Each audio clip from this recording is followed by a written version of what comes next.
Today is April 28th, 2025, and you're listening to Space News First Up. Did you know Space News now has 6 newsletters? We recently added an audio, video, and live events newsletter and are now launching our bi-weekly China report. To sign up, visit spacenews.com/newsletters. Here are today's top headlines in space. The Golden Dome Missile Defense Program would receive $25 billion as part of a defense bill. A test of a missile tracking satellite may give L3 Harris an edge in Golden Dome contracts.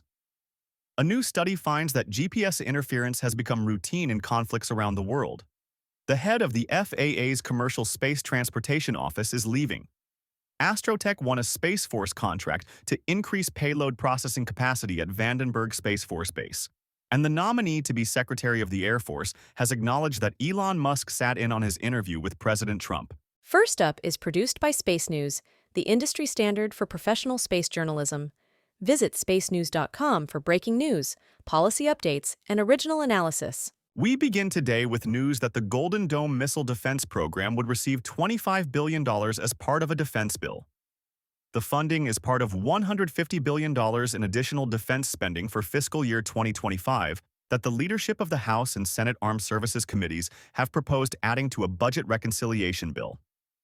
The $25 billion earmarked for Golden Dome includes about $15 billion for satellites, sensors, launch infrastructure, and interceptors.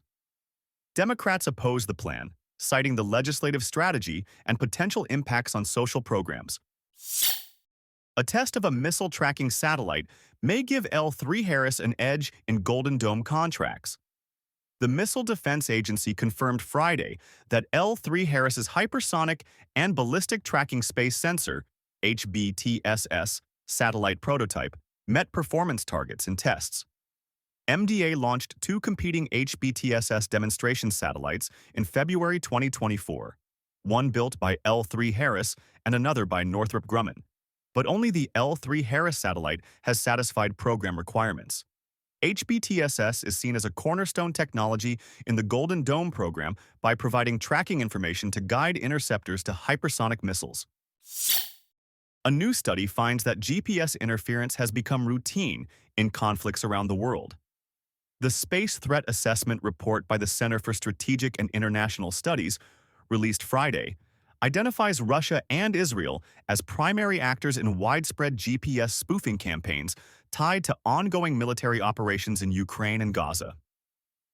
The report identified several other worrying trends, including Russia's alleged development of space-based nuclear anti-satellite systems and increased cyber threats to space systems, concluding that space is becoming a more dangerous place, increasingly intertwined with both peacetime and wartime strategies.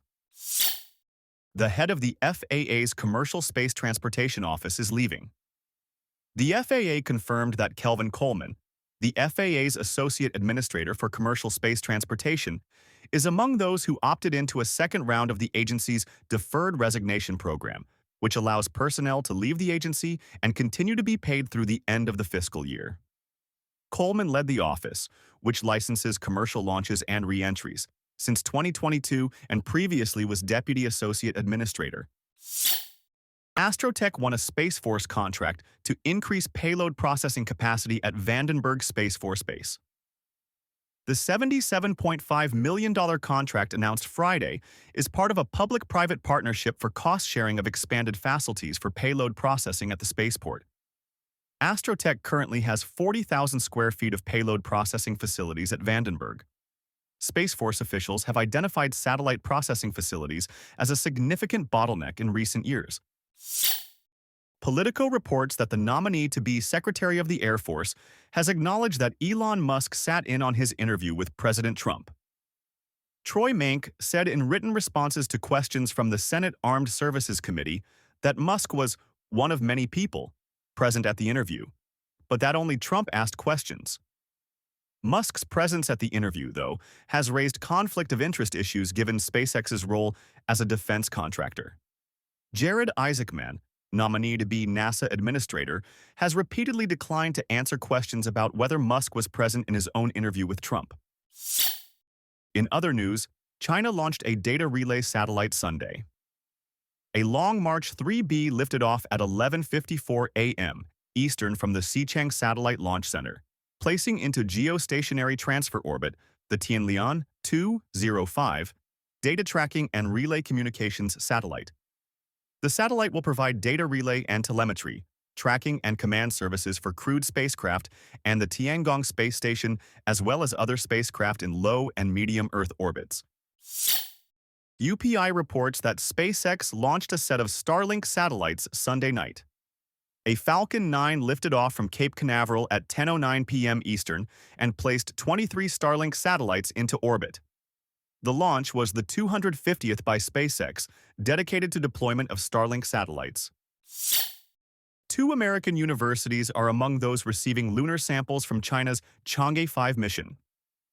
The China National Space Administration, CNSA, announced last week that 7 universities in 6 countries would receive samples returned by Chang'e 5, China's first lunar sample return mission, in 2020. The recipients include Brown University and Stony Brook University in the United States. NASA allowed American universities to apply for the samples despite limitations on bilateral cooperation with China through the Wolf Amendment. Axiom Space has promoted one of its executives to CEO. The company announced Friday that Tejpal Bhatia, its chief revenue officer, would become CEO. Bhatia joined Axiom in 2021 and secured more than $1 billion in contracts for the company, which is working on a commercial space station and other space infrastructure. Kam Ghaffarian, co-founder and executive chairman, had been serving as acting CEO since last August, when Michael Suffredini stepped down as CEO and joined the company's board. Reuters reports that a Russian military satellite the United States claimed is a test of a space-based nuclear anti-satellite weapon appears to be tumbling. Commercial space situational awareness companies, Leo Labs and Slingshot Aerospace, said their observations indicate Cosmos 2553 is tumbling, suggesting that the spacecraft is inoperable. The spacecraft launched in 2022 into a 2,000-kilometer orbit, and U.S. officials said last year that they believe the satellite is linked to Russian efforts to develop nuclear weapons that would disable satellites, adding that the satellite itself does not have a nuclear device. The companies said Cosmos 2553 started tumbling last year. SpaceEQ reports that Canadian launch startup Reaction Dynamics won a $1 million investment from a reality show. The company won the investment through the Meet the Drapers show, starring longtime venture capitalist Tim Draper. Reaction Dynamics says the funding will be part of a $5 million round. It is raising to advance its development of hybrid propulsion systems for use on suborbital and orbital vehicles.